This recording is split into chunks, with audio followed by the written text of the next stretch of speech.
Hello, and welcome to tonight's program with Inform at the Commonwealth Club. My name is Mary Roach. Please join me in welcoming tonight's speaker, author, and New York Times contributor, Dr. Jen Gunter. Woohoo! Dr. Gunter is widely regarded as the internet's resident OBGYN, working hard to debunk the prevalent myths about women's health that plague social media. Dr. Gunter is the author of The Vagina Bible, The Vulva and the Vagina, Separating the Myth from the Medicine. Dr. Gunter, thank you for being here tonight. Thank you so much for having me. Yeah. I am so nervous to be holding a pen and a stark white leather chair. I'm going to put this over here. Okay, so I just want to start saying I adore this book and I adore you, and I want the Vagina Bible to be as ubiquitous in American homes as the Bible. Thank you. Yes, I want that too. So all of you go and buy this book when we're done up here. I just thought we'll just start by saying I'm interested in how did the transition come about from Dr. Jen Gunter, gynecologist, to Dr. Jen Gunter, crusader, author, superstar. Yeah. So before I had my own pregnancy, I sadly never thought as much about the patient experience. And then when I had my very complicated pregnancy, which was a triplet pregnancy, and one of my sons died, and my other two children were in the intensive care unit for a very long time. And then on top of that, I had other diagnoses like cerebral palsy and severe heart problems that needed surgery. And I just thought, how do people manage? And so I found myself sitting in the intensive care unit, waiting areas with other parents and helping them interact, and they'd come out and they wouldn't understand what happened. And I say, well, I think the doctor meant this. And it just seemed like it was they were all so close to making the connection, but they weren't quite there. And after, when my kids got a little bit healthier, I realized that I had got sucked down internet rabbit holes just like everybody else. I mean, I've always been obsessed with evidence-based medicine. And one night I thought about taking my kids for stem cell treatment. When you have a son with a heart condition that can't be fixed, when you have a kid with cerebral palsy who is still like having trouble standing on one foot at the age of 5, you're thinking, maybe there is something else. And so that's how I got into writing about myths online. Yeah. And I thought, if that's what's there for parents of premature children, what's it like for my patients? Yeah. And so I kind of got online because I thought, I'm going to fix the medical internet, and here we are. I want to start with a little bit of basic anatomy. There's been a rather lopsided emphasis on the male equipment, and this goes way back, including some of the illustrations and drawings. I wonder if you could describe a little of that.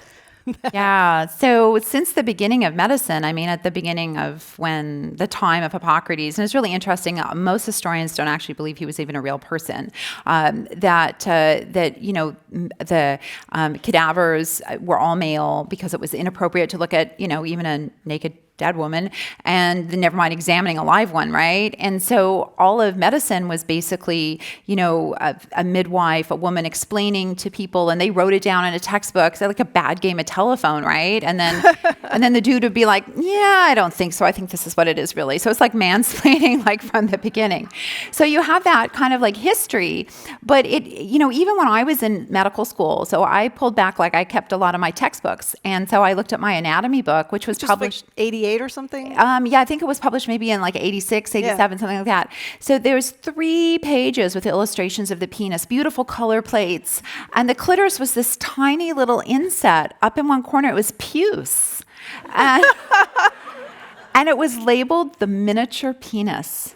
Yeah. And I was like, what the? Yeah. I've seen it referred to as a vestigial penis. Right? No. So this is the gold standard, actually. Yeah. So I always like to point out, and this is something that a lot of women find really empowering, is the clitoris is the only organ in either men or women that is designed solely for sexual pleasure. Right. It has no other function. Yeah, and part of the issue, I think, is that correct me if I'm wrong, but the clitoris, so much of it is hidden. Oh, so it's like the part that gets all the press is kind of the tip of the iceberg, which is a terrible way to describe a clitoris. Exactly. So, or worse, the little man in the boat. The little man in the boat, yes. Really? Right. You can't even call it the little woman in the boat? No, the little tic tac part. Could you walk us through kind of like a little a guided tour of what is underneath? Yeah, sure. So I like to think of the clitoris as a butterfly. So yes, exactly. And so the head of the butterfly is like the part that you see, and that's called the glans. And the body of the butterfly is like the body of the clitoris. And the top part of the wings kind of folds down underneath the labia and wraps around the urethra, and that's the clitoral bulbs. And then the lower part of the wings wraps a little bit further back, and that's the crura, and that's all the clitoris. And Almost like a wishbone. It's sort of like a double wishbone. That would also be a good way to describe it. But I just think butterfly sounds, Yeah. Because wishbone has that on the. Yeah, you snap it, and Yeah. Right. And so, we I have a TV show in Canada called Jensplaining, and we actually built a 3D model. I know, right? Jensplaining. Woo! And we built a 3D model of the clitoris on the show because I think everybody should know that, like using a toilet paper roll and a McDonald's straw and some clay. I'm very crafty. And so, although I was practicing for the show and I was rolling it all out, you have to remember my house, there's like pictures of vaginas and vulvas everywhere and models. My kids 16-year-old boys are just used to ignoring it. But my son Victor's very good with clay, and he was building something and I was practicing, and then I realized he'd been staring at me for a long time, and I looked up and he said, "Mom, you're ruining my childhood."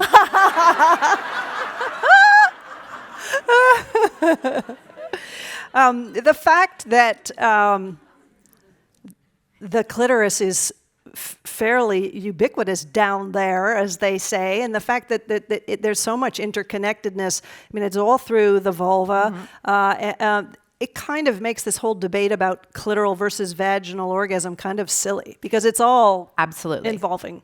Absolutely. The whole idea of a vaginal orgasm, meaning an orgasm achieved only with penile penetration, is something from Freud. And, I always think every piece of information I put in that book, before I decided how I was going to write about it, I thought, how does that benefit men versus how does that benefit women? And that's like a red pill. And once you've done that, like you can't see anything the same way. And so I'm like, okay, wow. So how does a mature female orgasm only achieved by a penis, how does that benefit women? Right. Yeah. It doesn't really at all, does it? And that, only a third of women can orgasm with sole penile penetration. And that's because the penis is hitting part of the clitoris, whether it's the glands, whether it's the body and the root, whether it's the crura, whether they've had, they're getting stimulation of the labia, which has erectile tissue, which also brings sort of the clitoris in. But it's still all roads lead through the clitoris. Right. So it doesn't matter if you're stimulating externally, stimulating internally. It doesn't matter how you got to the party. It matters that you were at the party. Yeah, right. Exactly. And there's been, in recent years, some kind of interesting and dubious newcomers to the anatomy of women, like the G-spot. You do hear a fair amount about the G-spot. Where is this thing? Does it even exist? This sort of unicorn of the vagina. Yeah. So it's really interesting. The original paper, so I pulled every original paper for this, and they don't say what people think they say. So the original paper written by Dr. Grafenberg describes the G and G-spot. The G and G-spot describes a sensitive area and what we call the anterior wall of the vagina. So between the urethra and the vagina, that's kind of spongy and large, and he thought that was likely erectile tissue from the clitoris, which is what it is. It's not some like button to press. It's not like, is it here? Is it here? Is it here? It's like, oh my God. Like, the ceiling needs painting. I don't know what to tell you. Like, so this idea that, there's this like one secret spot that you can touch is so harmful because when women don't have an orgasm with that spot, they think something wrong with them. And if you think that it's all erectile and it's going to engorge, in different days with different partners, different areas might feel good. And that's okay. Right. And aren't there now this sort of dubious organ? There are procedures like injecting. What is it? The O shot and the G shot. Those are very predatory and not based on any science. And they have zero studies, like zero.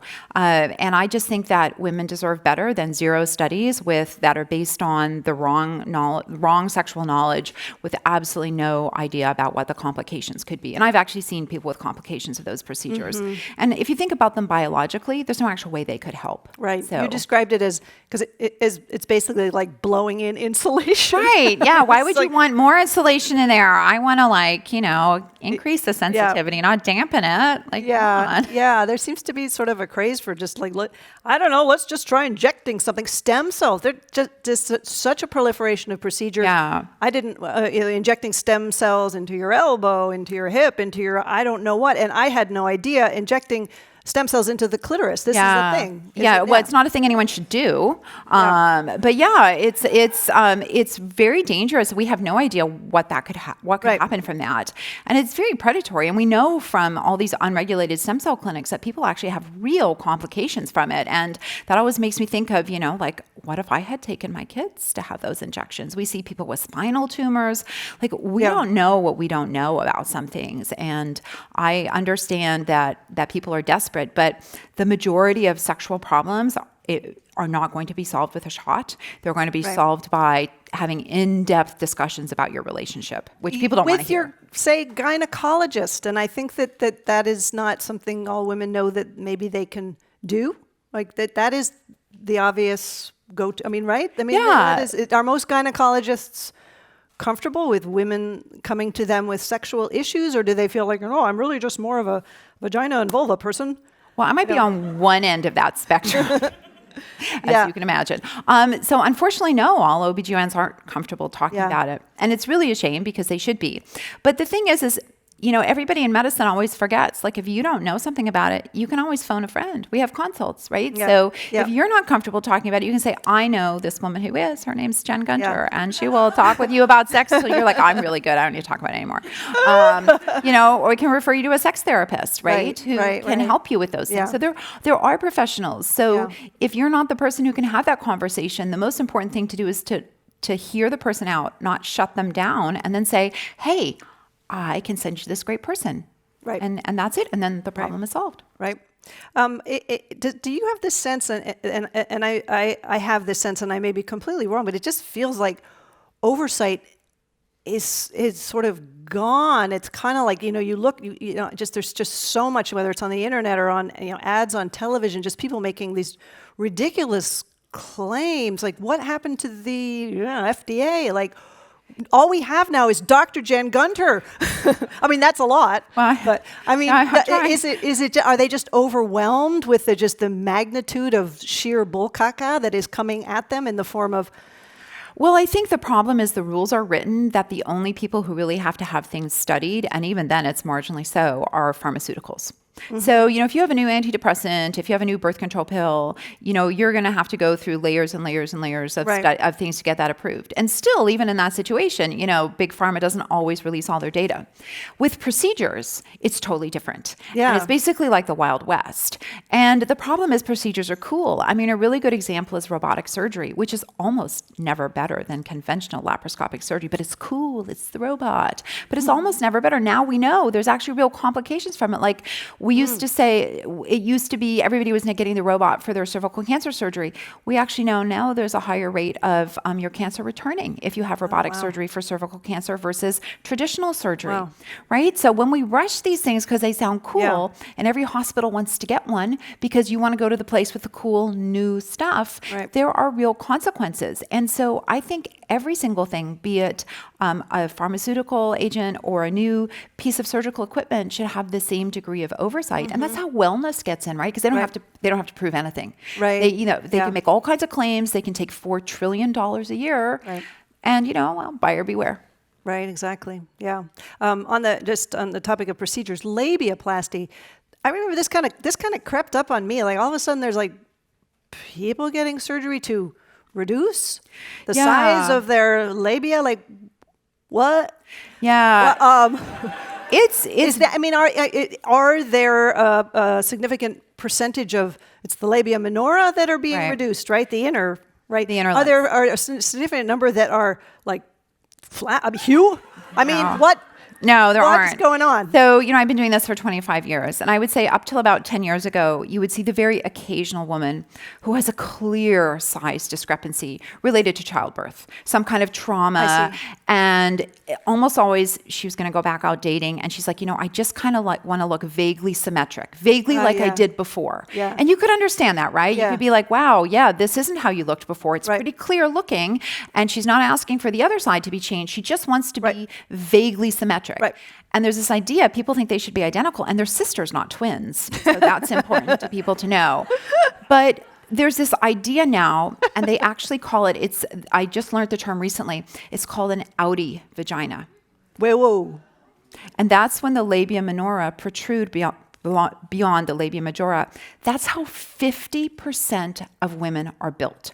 50% of women are built that way. It's not abnormal. It's not normal. It's just the way we're built. That's like saying having brown hair is abnormal. Like this. Right. And that this is now a medical condition that you can. Well, if you're a predatory plastic surgeon, yes. Right. But, and the studies tell us that a male plastic surgeon is most likely to do the procedure and a female gynecologist is most likely to talk the patient out of it. Yes. And a recent study in the British Journal of OBGYN actually showed that every single woman presenting for labiaplasty had labia that were considered within the normal range. Right. Yeah. And the concerning thing about it is, you could say, well, sure, you want to modify your body. People get nose jobs, they get, facelifts, they get things done, and that's fine. Except the labia minora are sexually responsive. Yes, right. You're reducing an organ that is part of your sexual pleasure. And this idea that the normal variant should be considered like ugly is just, that's not right. And so I think that most of these decisions about these surgeries are coming from very young women who may not have realized their full sexual potential, right? And that's why having the surgery now under the age of 18 is considered female genital mutilation. It's considered a federal crime. Yeah. So as it should be. And is some of that coming from exposure to pornography, wherein women are chosen for the quote unquote petiteness, I guess, of their labia minora? I definitely hear that. I don't know how they select people, but it's really interesting. Do they have to submit not only a headshot, but like a vulva shot? Probably. But what's really interesting is, that this ideal of a very large penis is considered the desire, right? Yeah. Although they can be too large. But no, I'm just kidding. Not really. There's always a way to work with it. So I am a lot of fun to date. But it's fascinating to me that society thinks a large penis is the gold standard, and the penis is certainly an organ of sexual pleasure. But an organ that's part of the female sexual pleasure should be smaller. And young women are clearly getting that message because it's primarily young women coming in for the procedure. So I think that this is where informed consent is super important, that you say to someone that, that you're built as a normal person. And a lot of this comes out, it's really, there's some body image dysmorphia as part of it. And so that's why it's super important to have informed consent and say that, you're reducing an organ of sexual pleasure. Is that what you want to do? Yeah. Didn't you say something about there's some male surgeons who are talking about, it might be uncomfortable to ride a bicycle. Yes. The labia minora might be pulled on. It's like, what's between your legs? I know, right? You're on a bike. Like men sit on scrotum and a penis. There's no labia that size ever. That's not what happens. They're able to sit on a bike seat. Yeah. So I think that, and I've seen surgeons advertise for women to look sleeker in their yoga pants. Yeah. And I'm like, wait a minute. Camel toe. I hate that. So don't call it camel toe, call it labial cleavage. See? I would like a day where every person in the country wore a T-shirt that said, "Love your labial cleavage."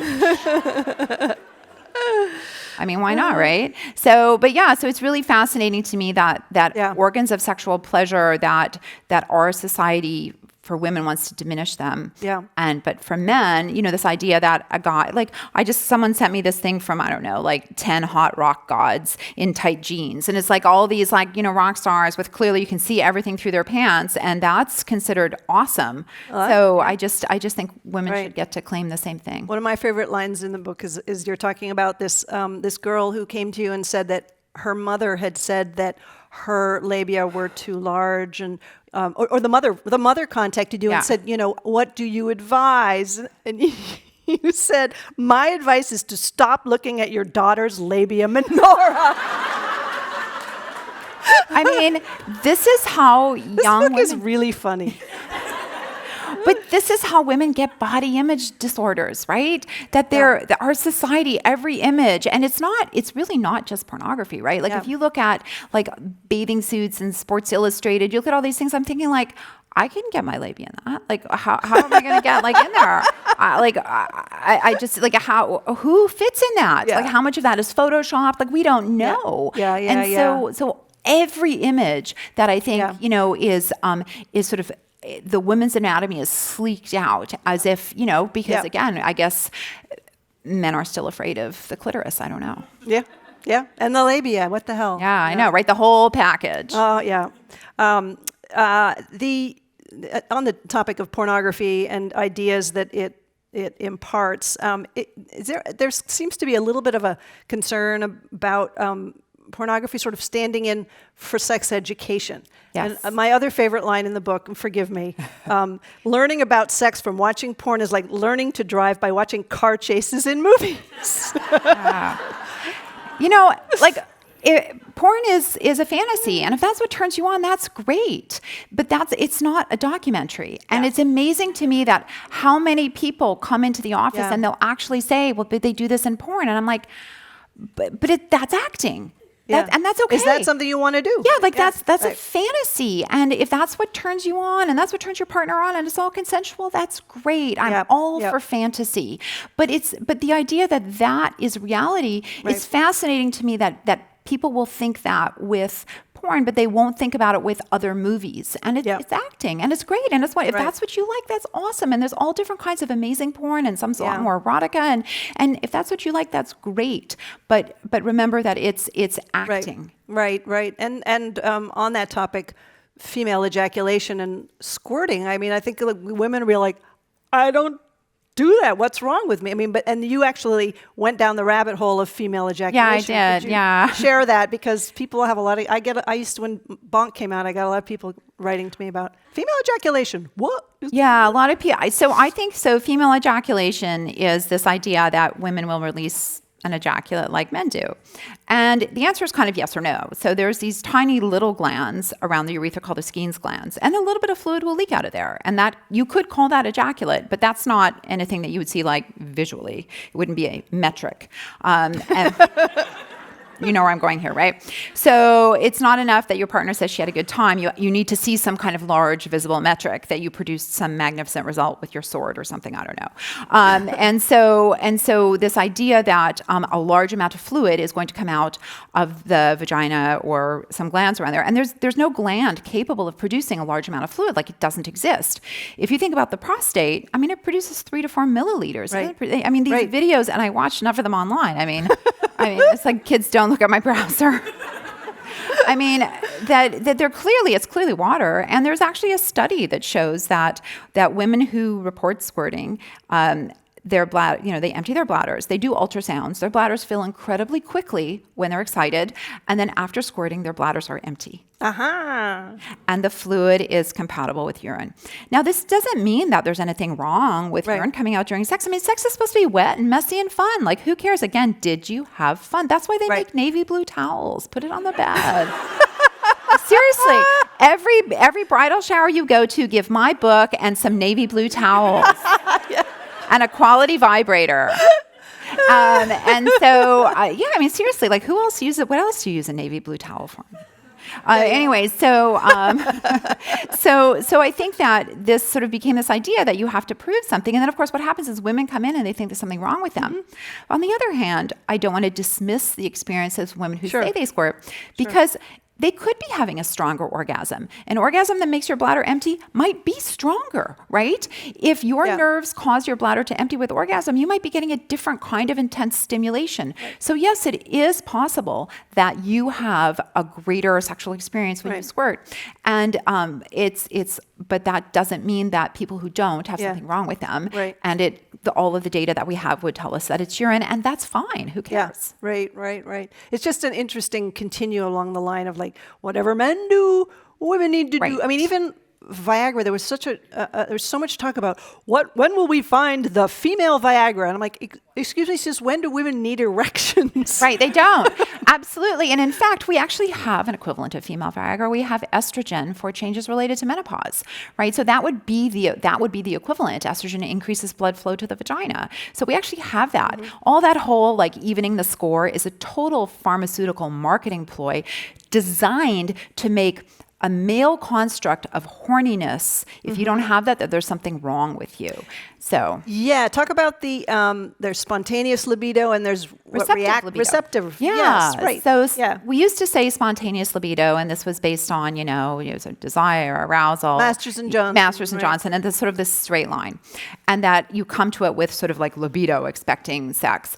But we know that women come to sex for many reasons. They come to sex to have an orgasm. They come to sex just to feel good. They come to sex to be comforted by their partner, to feel close, to make their partner feel better. Like it's a relationship. Sometimes you do things for one person, sometimes they do things for you. And it's about pleasure. And I think that pleasure often leads to orgasm too. So there's also that. But this sort of idea that that people need to be spontaneously horny all the time, again, satisfies, that's like a metric, right? And whose fantasy does that satisfy, right? Like I don't know you, but someone cleans my house and puts my dishes away, and I'm like, hi. Hello. Come on in. So I think that you have to sort of think about all of those things together. This idea that women are supposed to be spontaneously horny all the time. I mean, receptive libido is sort of like, I don't want to go to the party. I'm watching. I'm on the couch. I'm fine. Oh, but the party's going to be fun. Yeah, no. But you were at the party last time you had a good time. Yeah, I did. I don't know. But hey, look, I'm starting the party down the hallway and we have cake. Oh, really? There's cake? Well, maybe I'll just come down and check the party out. That's receptive libido. Yeah, and then you have a great time and at then the you're party. at the party and you're like, God damn it. And that's what matters. Yes. Did you have a good time at the party? Yeah, exactly. Were you happy you came?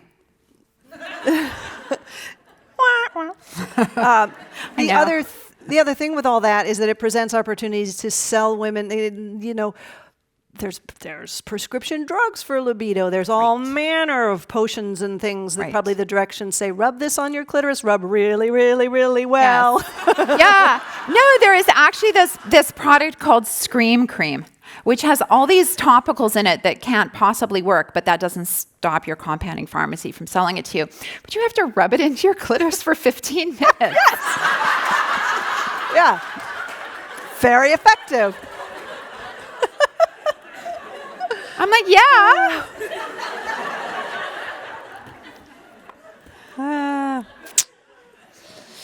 If only I didn't have ethics, I could just sell all this stuff. I know. But I do. Have you noticed that people don't like to say vulva? My mother referred to the vulva as your bottom in front. Yes, your bottom I've heard that. in front. Yeah. And people can't say it. It's a lovely word. Vulva, it's lovely. I would name somebody. Vulva. Vulva. Yeah, I mean, vulva, clitoris, vagina, penis. No, I mean, it's just, I like them actually. So my kids will never watch this, so it's okay. So I think that, and when we can't say the words, when we speak in euphemisms, then we impart shame. And there's nothing shameful about an anatomic term. And if you can't describe your parts, then you can't tell your partner what you like. You can't tell your doctor when there's something wrong. And this idea, again, that it's shameful is just wrong. Yeah, even the use of pro-choice. Right, absolutely. Yeah, I mean, as a euphemism. Yeah, you attach a euphemism, it means there should be shame and it's wrong. And yeah, I mean, I'm very comfortable saying that I'm pro-abortion because an abortion is a medical procedure, and if you need it, you need it, and if you don't, you don't. And if you're pregnant and you feel you need an abortion, you need one. I'm good with that. I think what's really important for people to understand is pro-abortion doesn't mean you're hauling women off subways or luring them into back alleys for BOGO abortions because they didn't realize they were pregnant. I mean, how little do you think of women, right? If you think that's what pro-abortion is.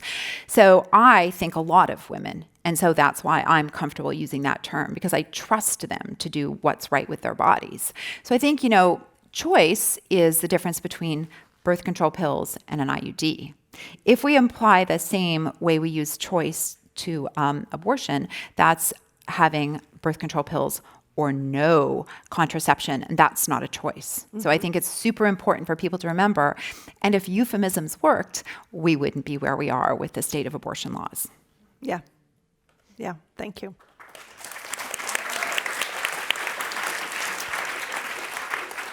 I wanted to talk a little bit about using shame and fear and lies to sell women products they don't need. It seems to me, it seemed like when I was young, you saw a lot of ads for Summer's Eve, and then they went away, and now suddenly they're back, and douching seems to be making quite a comeback. Yeah. And let's talk about that. Unnecessary, harmful, both, and also whose idea? Did you need to? You know, Root around like up there? you said, it's a self-cleaning oven down there. Yeah, the vagina is a self-cleaning oven, and douches are like cigarettes for your vagina. They even have warning labels like cigarettes if you read it. Oh, I didn't They know do. that. Yeah, Do they have they? warning labels. They increase your risk of pelvic inflammatory disease and bacterial vaginosis and HIV if you're exposed. So I think it's super important. This idea of douches is basically the oldest tenet of patriarchy, that the female reproductive tract is dirty and filled with toxins and needs to be prepped for men. And so why does no woman ever get to say, wash him and bring him to my tent, right? Yes. Except Cher, I think, said that about. Did Cher get, yeah, oh yeah. She's an icon. There you go, right? So I think, yeah, so it's this idea that women are dirty, and you know, in ancient times, they thought that the uterus wandered the body and you would lure it back into place with fragrant herbs between the legs. I'm not kidding. You know, that was hysteria, right? Your uterus wandering your body. I'm like, no, sweetheart, that's not hysteria. I'm going to show you what that is in a minute.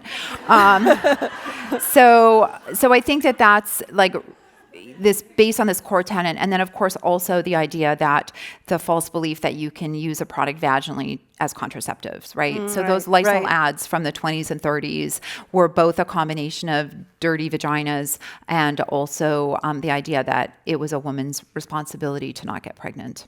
And you know, I mean, if you die from douching with it, whatever. Right. You know? Right. Yeah.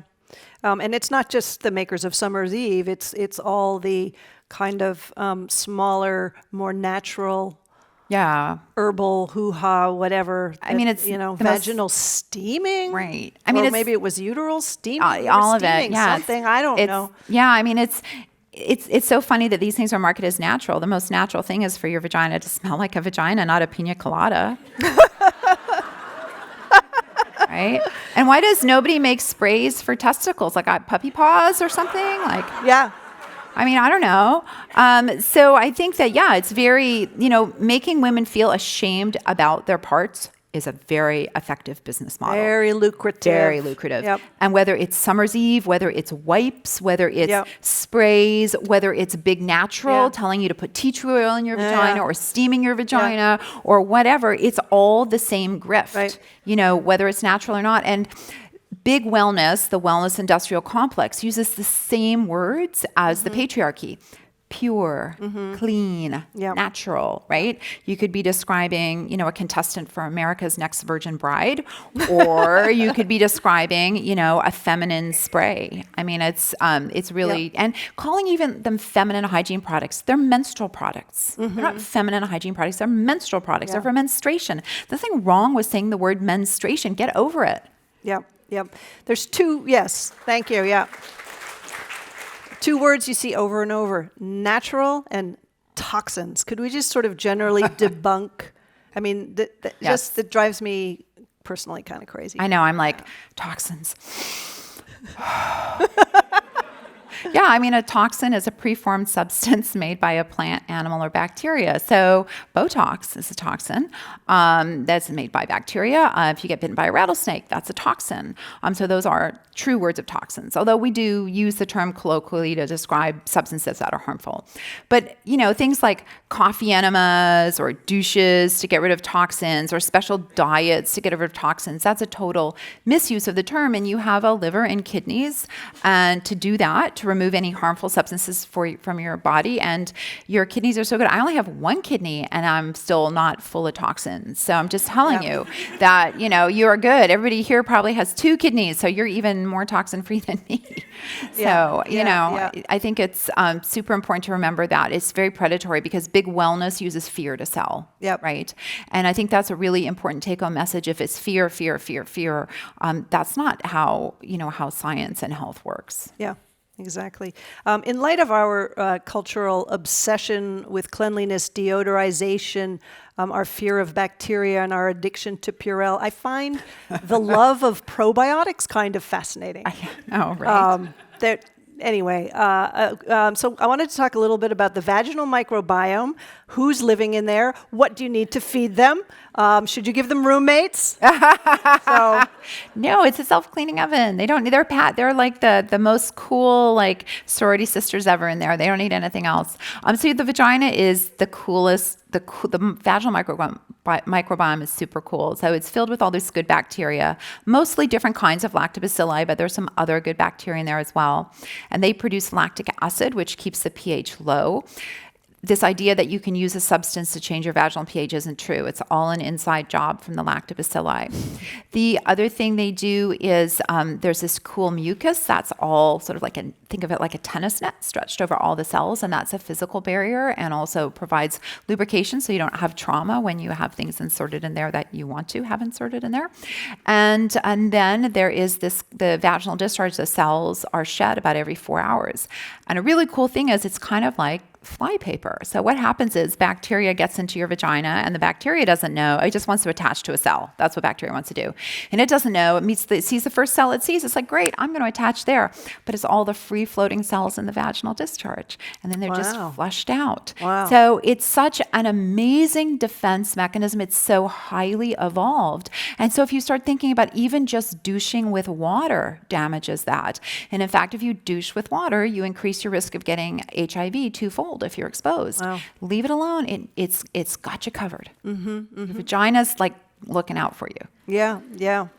And they're just even people like using wipes. Yeah, cleaning inside with wipes is very common. And again, That was why amazing to me, yeah. Well, and it's so interesting that these wipes are so pushed for women. I'm like, well, men have rectums. Like what? Like what? Like why? And again, this idea that the vagina is dirty, and it's not. It's actually highly evolved, and it's really a marvel. This is another of my favorite Jen Gunter lines. You were talking about, not using something harsh on your vulva and your vagina, and you said, keep in mind you are not removing baked-on food. Right. I mean, there are parts of your body you should be really cleaning, like your hands. Like if you make chicken, you should be really washing the salmonella off your hands. You're not baking chicken with your vulva. I'm just saying. Yeah. One statistic I found a little depressing. You mentioned, I think it was that when you talk to women about douching and you kind of filled them in on the realities of it and the possible dangers of it, something like 90% said they still plan to continue doing it. Yeah. Just that, like, facts don't seem to matter. Like we are taking our advice from friends and celebrities and not from people who know about it. And that, and people like Gwyneth Paltrow are capitalizing on that. She's like the Donald Trump of the vagina. She's just saying any crap. Yeah, basically. Saying anything to sell anything. Yeah, and who cares? I find that depressing. Well, it is, but it's understandable. So if your whole life you've been heard it's dirty, and the first person telling you this, you're like, what? Like it takes several points of contact to change someone's mind about things, right? We know that. Yeah. So there's that. Then there's this idea that generationally, like your mother, her mother, her mother, going all the way back to the beginning of humanity, has been told her vagina's dirty. Yeah. And I truly believe that affects how we see things. Like even subtle little conversations that you might be having with your child are affected by that. You walk into a drugstore and there's shelves of products designed to tame a normal vagina.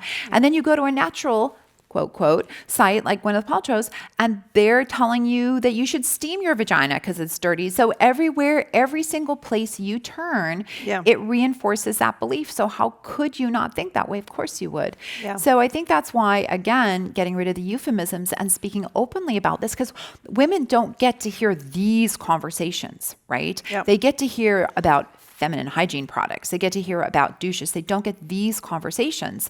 And so that's why I think it's really important that we have them. Yeah, good. Thank you. And yes, and you're doing so much of that, and it's heavy lifting, and I know you get a lot of blowback. So thank you. I just want to say right here, I find myself curious about Gwyneth, and I know you are up to your eyeballs in Gwyneth Paltrow, but do you feel that she believes the things on her site? Do you feel that she... what is going on with her? I mean, she's an intelligent, probably woman. Well, somebody in Goop is a true believer. Whether it's her or someone else, I don't know. But I did listen to the first Goop podcast, and which was so boring. And that's why I never ended up writing about it, because I was like,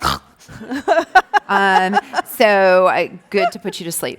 And so she actually interviewed Oprah, and I'm like, how do you make an interview with Oprah boring? Like, I just don't understand that. But anyway, so she apparently told Oprah about, well, not apparently, I was listening to this, about how, she was rethinking whether she should be doing all this alternative medicine because people were so mean. I guess that means me. I was so mean. I'm like, no, that's called science, sweetheart. And then Oprah said she really believed that she should stay on that pathway. She gave her advice that she was doing the right thing, that there was something to this alternative medicine. Oprah. Well, I mean, she, Marianne Williamson dedicated her book on weight loss to Oprah, who I just finished reading her book on depression, which is so predatory. It's horrific. That's a whole different conversation. But so somebody there is a true believer. I really believe that.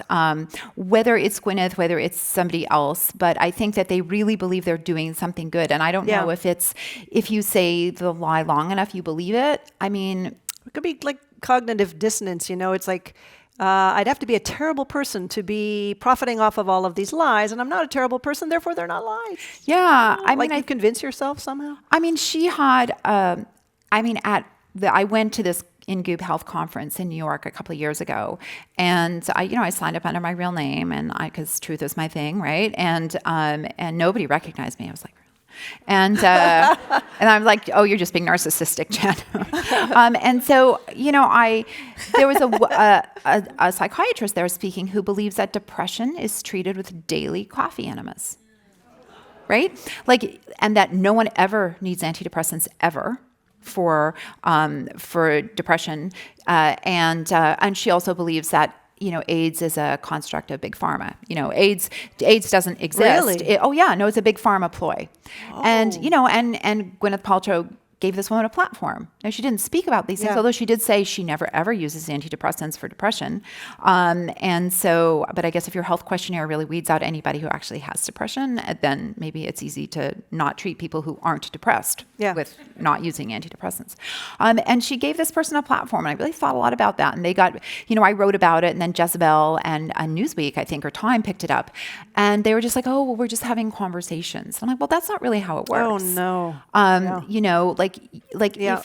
If you really believe that you are bringing people good health care, how could you partner with someone who believes AIDS is fake? Yeah. Like, how could you do that?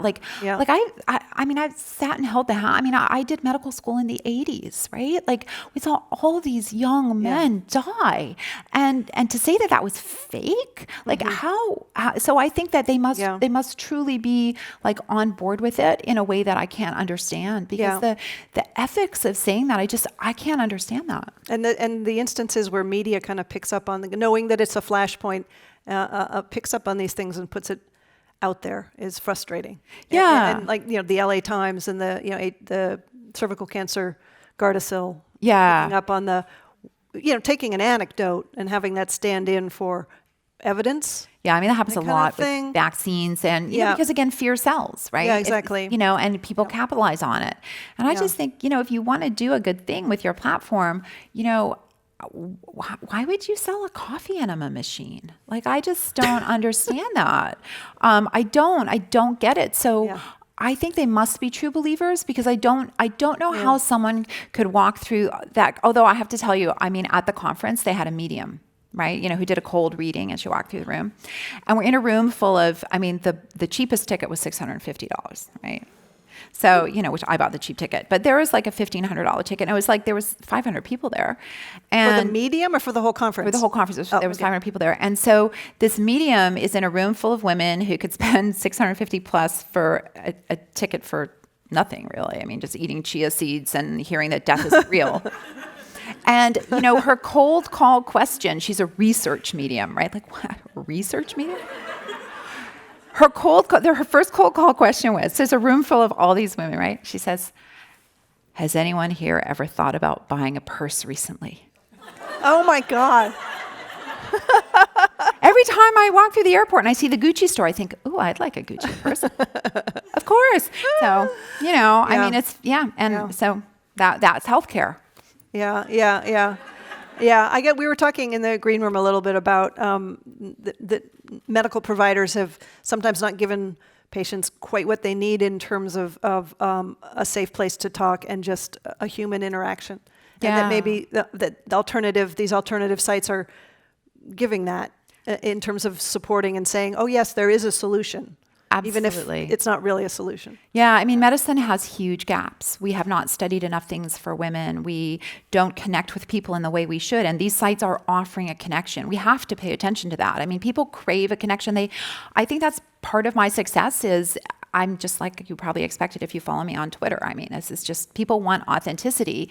And it really sort of was driven home to me with my son, Oliver, who has a fair amount of PTSD related to going to the cardiologist. He's had a bunch of heart surgeries. He's been in the intensive care unit God knows how many times. I mean, like, that kid has had it rough. And every time he has the echocardiogram where they run the ultrasound on his chest, I mean, it's like, it takes me 2 days to recover. Like, I'm like, do I have all the white wine in the fridge, to manage? It's horrible. And so 2 years ago we were there and I was just scrambling to say anything to distract him, and he's melting down. And this poor pediatric cardiologist is like the nicest man in the world, is like, what have I done? And it's just because this kid is scared. So finally I said, I have this one-eyed cat. And I said, think of Luna. Think about when she was a kitten and she had her eyeball removed and she managed to get through it. I'm just struggling, right? And the cardiologist stops and he goes, I have a one-eyed cat. And Oliver looks at him and goes, really? Yeah. And she's almost blind too. And then that's all they did was talk about the goddamn cat. And he's doing the ultrasound. And I'm going, the cat? It was the cat? Yeah. That's what the cat? Yeah. We've had this cat for 3 years. I could have said it sooner. And it was that connection. Yeah. And then all of a sudden, he wasn't with a scary medical professional. He was with a guy who had wanted a cat who knew a lot about his heart. Yep. And now, like, now when we go, it's not a big deal. Like, it's all fixed by that human connection. Yep. We have 5 minutes until the audience Q&A. So in 5 minutes, we'll be taking your questions for Dr. Gunter. So line up there's a microphone at the back of the room if you would like to ask a question. So we've got 5 minutes here. Let me see. I wanted to, I found this chapter fascinating in your book, and we've just got a few minutes to talk about it, but gynecologists today are treating patients with some new medical needs, and that is trans men and women. Mm-hmm. Can you talk a bit about the medical challenges that they face and some of the things they may not be getting from gynecological care? Yeah, so I felt it was really important to include that and to put it right up at the front. I mean, this is a book about the parts, and I want to respect every single person who has those parts. And as a vagina and vulvar expert, I see people who have problems, regardless of gender. It doesn't matter. If you have a problem with that part, I'm happy to fix it or do my best. And I think that we think about how hard it is for many women to access care and how they're not listened to, and then think about the layers of if you're trans and how cruelly some people are treated, and that many providers don't even know about the care, and you have to sit there and explain to your provider, and they refuse to call you by your pronoun, or they tell you there's something wrong with you, like you, and that's just so wrong. And I when I first moved to the States, I worked at the University of Kansas, and I had the same clinic for the vagina and vulva. And one day I got a call from the kind of clinic that, exists on government grants and, handouts. And they wanted to know if I would see this trans woman who was having problems with her vaginoplasty that had been done in probably Thailand, because in those days everybody had to, you have to fly and leave the country to go somewhere you don't speak the language to have a big surgery. I mean, I can't even imagine. And I said, well, why are you calling to ask about, and I just assumed maybe they were wanting me to waive my fee or something. And I'm like, well, why? They said, well, we've called around and no one else would see her. Wow. I was just like, really? I just thought that, if I'm this gynecologist that people look up to, that it was, one, it's super important to include it regardless because it's healthcare, but that I wanted to show everybody that anybody else writing about the vulva and vagina has to also step up and do the right thing. And since this, I've had actually so many lovely but sad private messages from people who are trans, or their partners come out as trans, or their son is going through transition and is on, they have a trans son on hormone blockers, and that they just having this represented in the book meant so much to them, but also that I was giving them more information that they heard before, and that bothered me. But then I'm like, well, but that's why I'm here, and that's why I'm here to try to give people as much information as possible in hopefully a non-judgmental way. Yeah. Is it just because there are unique issues that some gynecologists just don't know, and they're like, I'm afraid I don't know what to say? Or is it... Most of it isn't. Or just discomfort in general? I think it must be, there's maybe 5 to 10% that is very unique, but most of it is not actually. So, okay, time for some questions. Do we have a first question? Yeah. Hi, my question is, given all the issues that can arise when we don't educate young women well on their health, especially with euphemisms, what can we do to make sure that we start off with truth and accuracy around that education from the beginning? That's a great question. So I think that every school should have high quality sex education at an early age, because that's where you need to get the information before kids hear the stories and before they see the images online. And studies actually tell us, for example, that if you are already experienced with condoms and then you watch pornography, which tends to not have condoms, that doesn't affect whether you think you should be using condoms or not. So we can vaccinate kids against making decisions that might affect their healthcare negatively with information. When we tell kids to wear seatbelts, it doesn't make them drive dangerously, when they learn to drive. So I think the answer is to insist that our lawmakers make this part of the curriculum, because not only is it the right thing to do, but it's going to save healthcare dollars down the road. It's one of those win-win-win situations, and there should be no exemptions. This is just fact. So I think that that we can push for it medically, and I also think young, impassioned women should go into politics so they can write the laws.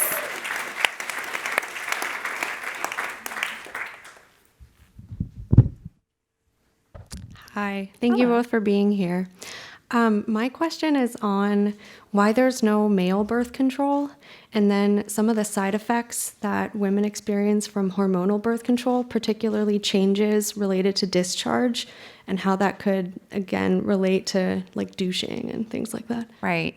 So why is there no male birth control? Well, apart from the condom, I think it's because there just hasn't been any research dollars really put into it.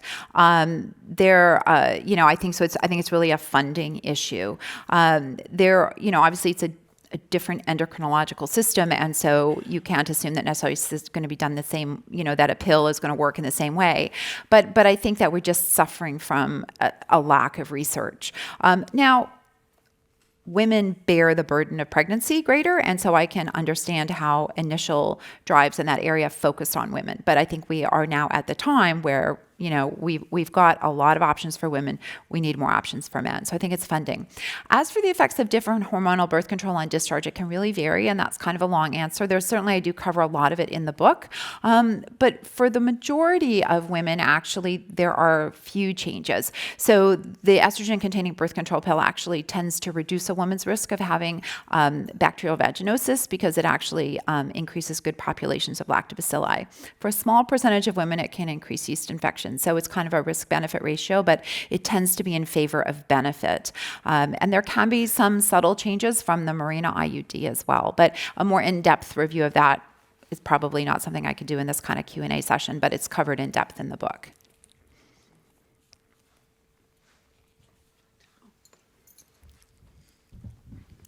Hi, thanks for a stimulating evening. I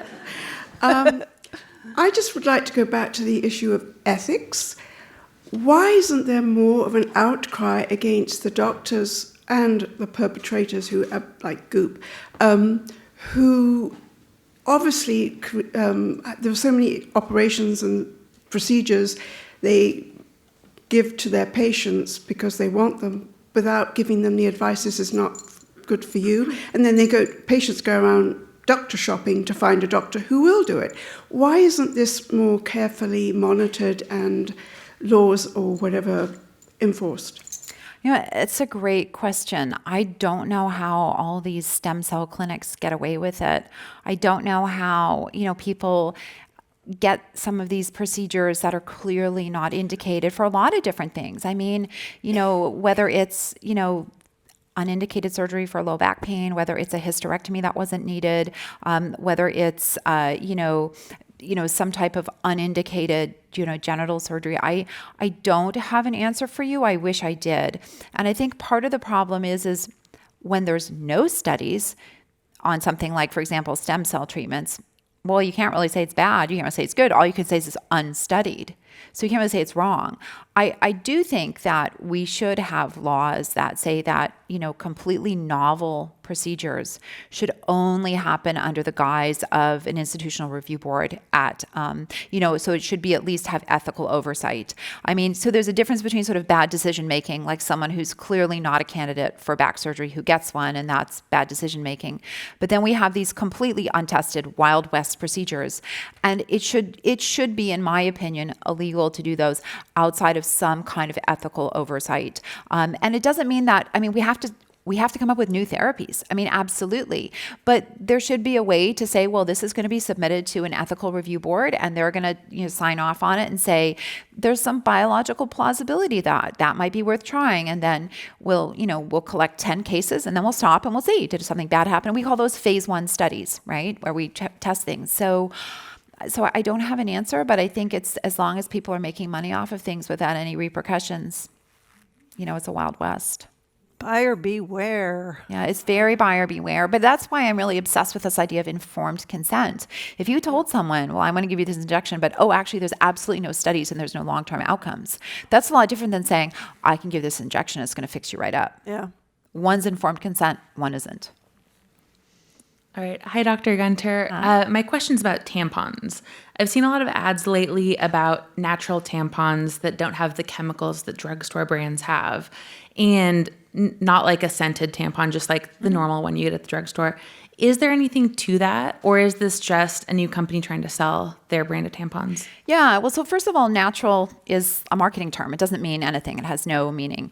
And there's no studies. It's not like they're saying, well, we published this data in this, Journal of Chemistry to show, like, they don't have any published data. So it's just this sort of claim. Most tampons are not studied independently. What they've done is they've just proven they're the same as something else that's already on the market. So, I think that, there's no studies. And so, yeah, it's a great marketing gig, and that's why you can charge people more money. I can't tell you if the way that, that cotton is sourced is better for the environment or not. I can't answer that question. But I can tell you that medically it doesn't make any difference. There's no data to support those claims make any difference. So you mean I shouldn't buy those hand-crocheted Etsy tampons? Oh, God, no. I bought those, too. I bought these crocheted tampons on Etsy. They hold like 5 milliliters of fluid. I'm like, no, I didn't try putting it up, really. I'm telling you. There's only so much I'm willing to do for science. This book was an eye-opener for me. Anyway, okay, so next. Hi, I was one of those women who had the O shot and had complications. Oh, and I had been on bioidentical hormones, but they weren't quite doing the trick. I had mild issues. And so I researched the O shot, and everything I read said the worst that could happen was that nothing would happen. And now my vulva just basically hurts, and it didn't before. And if I had a little dryness, I have a lot of dryness now. So But I researched, I went to 3 different practitioners who were offering it. I was told basically that you're just injecting your own blood back into you, so there would be nothing bad that could happen. And you said there have been complications. I couldn't find them. What were they, and how do you find these things? So the problem with a Google search is that can be controlled by a lot of things, right?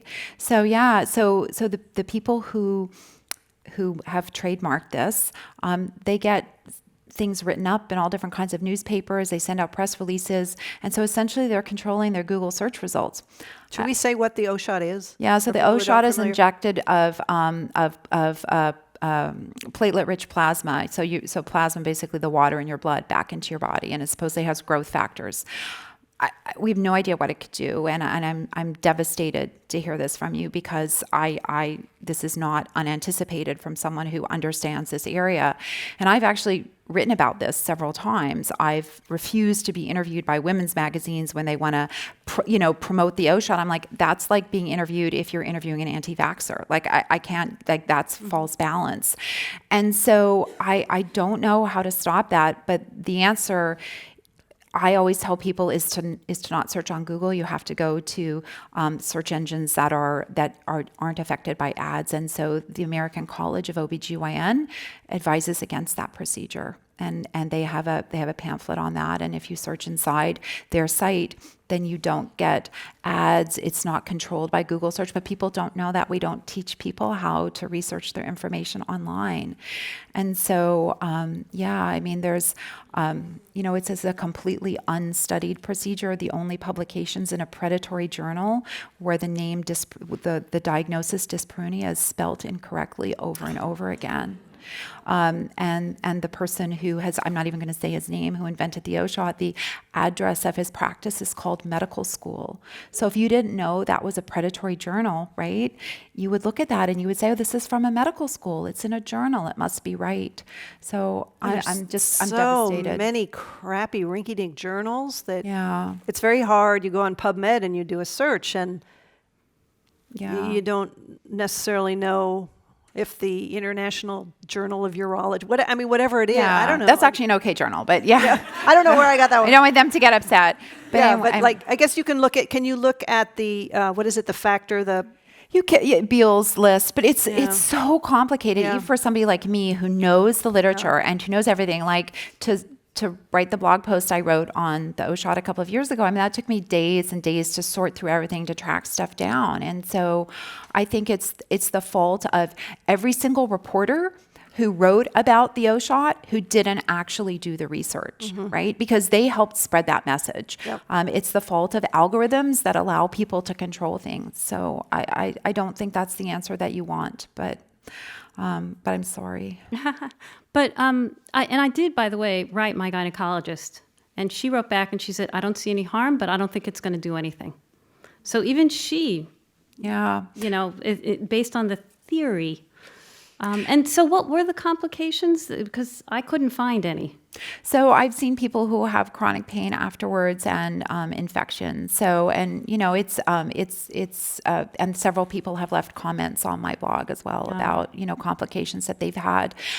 When something is untested, we don't know what we don't know. So this idea that I can't see any problems, you can't say that.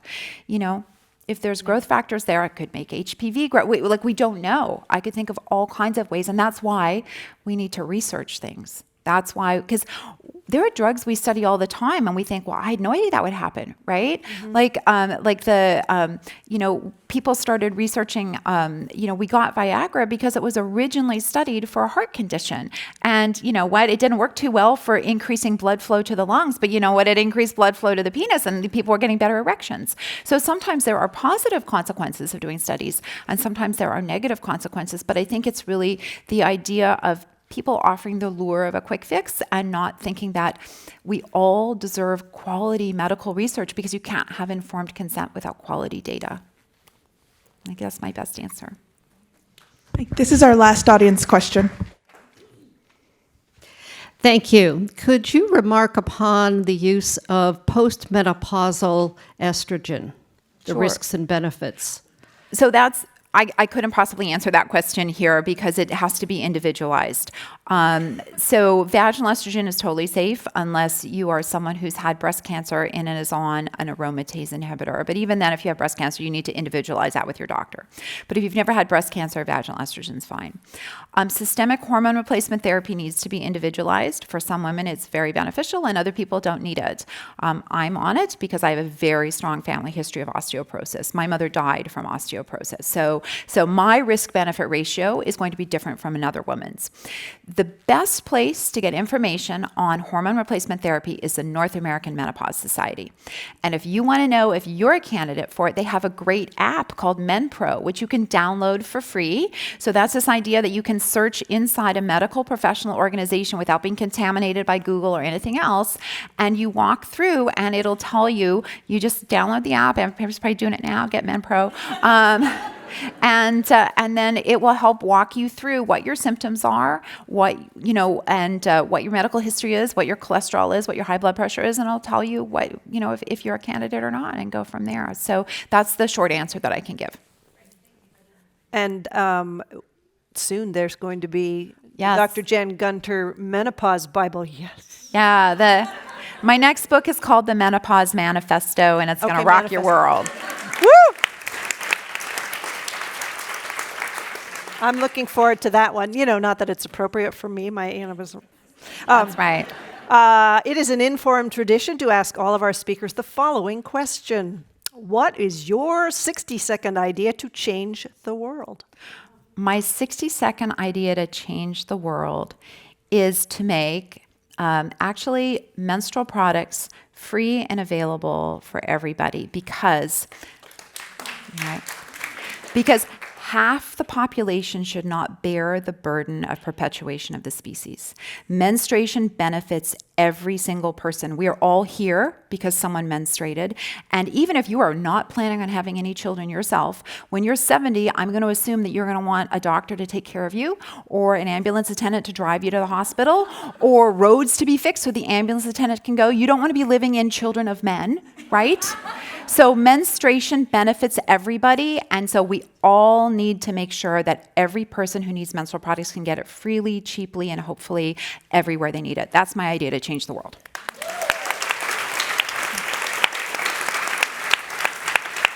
All right. Well, thank you to Dr. Jen Gunter for joining us here tonight at Inform at the Commonwealth Club.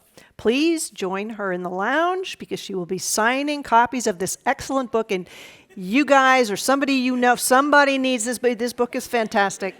It's called The Vagina Bible, The Vulva and the Vagina, Separating the Myth from the Medicine. I am Mary Roach. Good night. Thank you.